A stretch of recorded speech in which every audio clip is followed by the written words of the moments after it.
my friends. Hi. Welcome to the Revival Hub.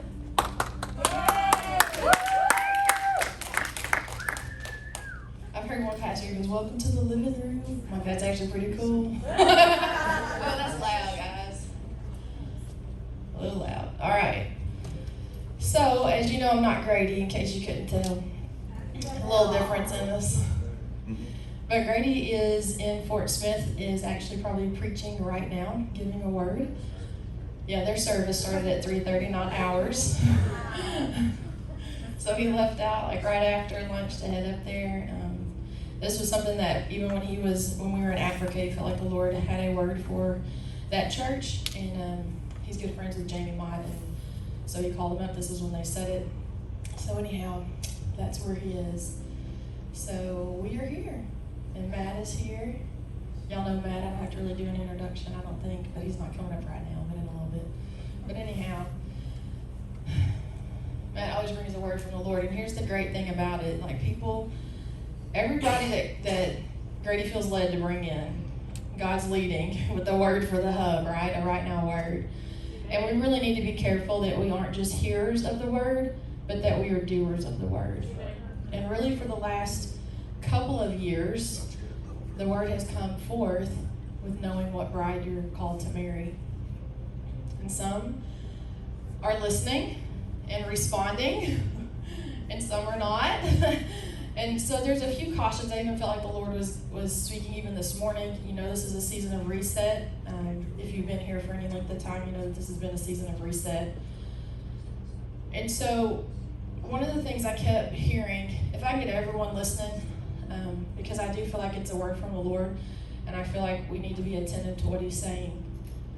But as a reminder that delayed obedience is disobedience. That's right. If I tell my kids it's time to clean your room, and they don't do it that day, they don't do it that week, they don't do it that month, they're like, no, I'll do it on my own time, my own terms. Is that really obedience? It's not. And God cannot and will not pour out his blessing when we're walking in disobedience to him. And we've shared this before, but you know, when it was hard for us to do to get in a building to do the Revival Hub, because I'll just tell you, my whole life I was like, I ain't being a pastor's wife. Like, I'm not doing it. That's why Grady's still like, I ain't being a pastor. Like, that's why we don't go by those titles. Like, you can call us what you want, whatever, but we don't necessarily take those on. But, you know, be careful what you tell God you don't ever want to do. Somehow he has a crazy sense of humor to bring you back to it. But even with that,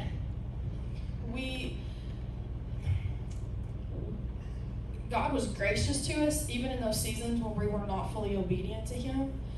But his blessings couldn't fully come and be released until we stepped into what he would have called and told us to do, right?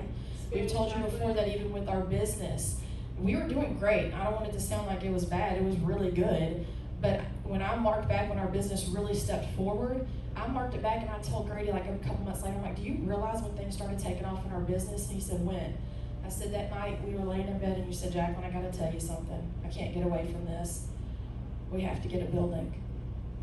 We have to do this way. I've been running from it, and I said, well, you know, all along, let's go.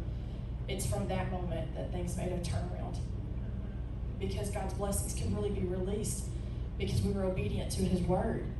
That's good, Jaclyn. And I realize, like, you may be seeing some of the announcements come up. Next Sunday, we won't be having services here, Sunday morning or Sunday night. It's a time of consecration. If you missed the message this morning, Grady's going to try to upload it to YouTube. If you want the link to it, you need to message or text him this evening asking for the link, because Grady is really setting aside this next 8 days. From Monday through Monday, there won't be much communication from him. You won't be on Facebook, Instagram, Messenger. If you need something, if there's an emergency, you guys have my number, or should. I'm on Facebook, if nothing else. I can get you my number if you need it. But I'm still going to be selective in what we're doing, where we're going, those things, because we have to pull away and consecrate ourselves in this time, because God is asking for another level. And guys, I won't apologize. We won't apologize for doing things on God's timing and his way. Right. Good. We won't. We are not going to be what everybody's looking for, and that's okay because we don't want to be like everybody else. There's nothing, well, I can't say that. There's mostly nothing wrong with the majority of other things that are happening. I think sometimes people come in here and they're expecting us to be where established places already are. We're building a work from the ground up through the Lord. He's building a work, let me say that, so that we can be like his people as he's crafting his people, right? From the message this morning. So it's being built. Not everybody wants to be the builder. Not everybody wants to be the Nehemiah that's rebuilding a wall. They want to go into where it's already established. And some people are called into that, and that's okay. So we realize we're not going to be for everybody. But if you're called to be here, you need to be here.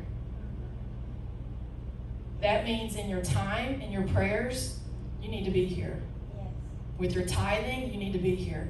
If there's a time that the doors are open and your choice is sitting at home or being here or going somewhere else or being here, you should be here. If you're called elsewhere and that's the bride you're supposed to marry, you should be there. When their doors are open, when there's an event happening, your tithe, your prayers, your time should go there. You can come to extra events here if we're having like a weekend revival, but if you're called there, be there. Be there in support of your pastor. Be there in support of leadership. Be the armor bearer for them. Yes. One of the things to consider too, when Grady and I met about 19 years ago, we've been married for 18 years. We're not the same people that said I do that we are today. And thank God, because who knows where it would be at if that was the case, because the Lord has done a lot of work in my heart and on Grady's too, but he's cultivating and growing us together. And it's the same thing within this ministry, within this revival hub. He's growing us together, and our giftings and our callings are coming to be, and we're equipping each other. And so know that where we're at right now, I hope isn't the same place where we'll be in a year from now, and even 5 years from now, 10 years from now. The Lord is doing a reset, and it's like Grady said last week, he's got his finger on the reset button and he's holding it in. So you don't move forward until you let the button up, right? It doesn't continue to move forward. And we can have a reset where it's a couple of days in the wilderness, and then the Lord feeds us, we take a nap, and then we go on about the business.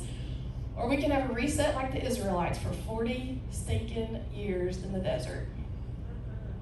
Thank you. I don't want to do that either. I don't either. But the question was, where was the obedience? They couldn't get the message that God was giving them. They wouldn't take the correction. And it's easy in these seasons for us to go, who's not getting the message here? Who's not getting the message? But the question should be, God, what am I not seeing? That's it. Right. What am I not doing? Yes. Where can I change? Where should I change? What are you wanting of me? It's turning it inward and asking God. Because there's always another level that he wants to take us to, a new understanding. But it's turning that inward and not just focusing outward.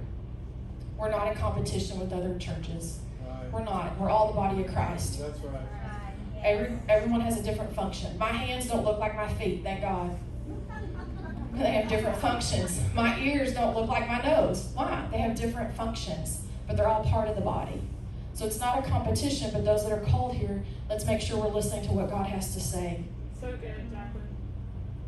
And then when you do figure out who you're called to marry, that you fully commit to them, as I said earlier. That's the same word that's been given over and over again. So are we willing to commit where we're called? Because if you're not careful, you'll start treating the bride of Christ as a harlot and a prostitute. Yes. Going from place to place to place instead of committing.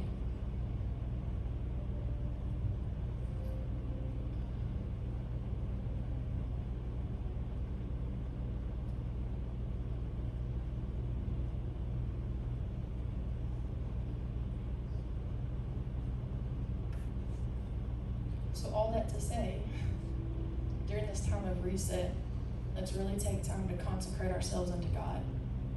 Yeah. Let's really take time to listen and to hear. My challenge this morning before I knew, y'all, sometimes I don't know what Grady's going to say and do for the week until I'm in here with y'all. Right. And so I knew some of this, don't get me wrong, but some of it, like, I wasn't for sure he was canceling next week's services, and that's fine, and I didn't know what he was going to call us to, what he said for those of you that weren't here. Instead of feeling like, oh, they're not having service, let me go to this church that's having service or this church that's having service and go get fed there. He's saying consecrate with your family within your home. You guys host the presence of the Lord in your own home. We'll be hosting the presence in our home. Because that's really, if we're not hosting the presence of God in our home, you can't expect to have it anywhere else. Right. I mean, those that are going to receive here are those that are going to host at home too. Okay? That if you really want revival, that's one thing I think the Lord's even showing me. Revival won't look like what we think it's going to look like. And that's okay. I'm not asking for yesterday's manna. I'm not asking for a repeat of that. I'm asking God for today.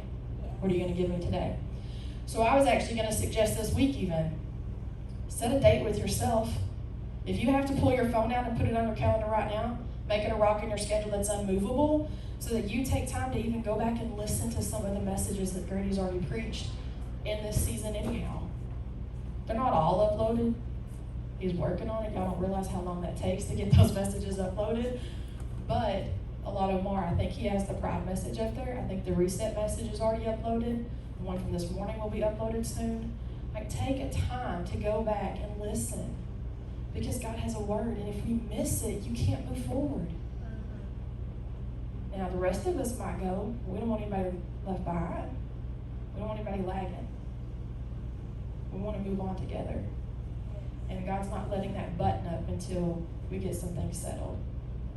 So this season of Reset, it reset me. Let's be honest, this whole thing with this hub and everything's reset me. From what I knew growing up, what was established, we're still unlearning some of the things. And every time I think I'm like, oh, I'm good, God's like, no, you're not. Hold up. Okay. Back to the altar I'll go. Right? So let's not be so hurried to rush through this season just to get to the next. Because there's so many lessons to learn, and we have to be willing to listen. So what we're going to do now is transition over into a time of prayer and worship. Because worship isn't just somebody coming to play an instrument and to sing and lead you. It's you leading yourself into the presence of God. So good. Right. God's already faithful. He's already here. It's an open portal to heaven. It just is. There's a river that flows in this area. That's why I encourage people to come to the front. I'm like, come to the front, y'all. There's a river up here that flows. I don't care. Like, people walk in the door like, oh, I feel God. Yes. Yes. And I'm not apologetic. That's not arrogant. God is met here. He is meeting here. He is here. Because we take time for him. So that's my encouragement now. We're just going to take time to just enter in.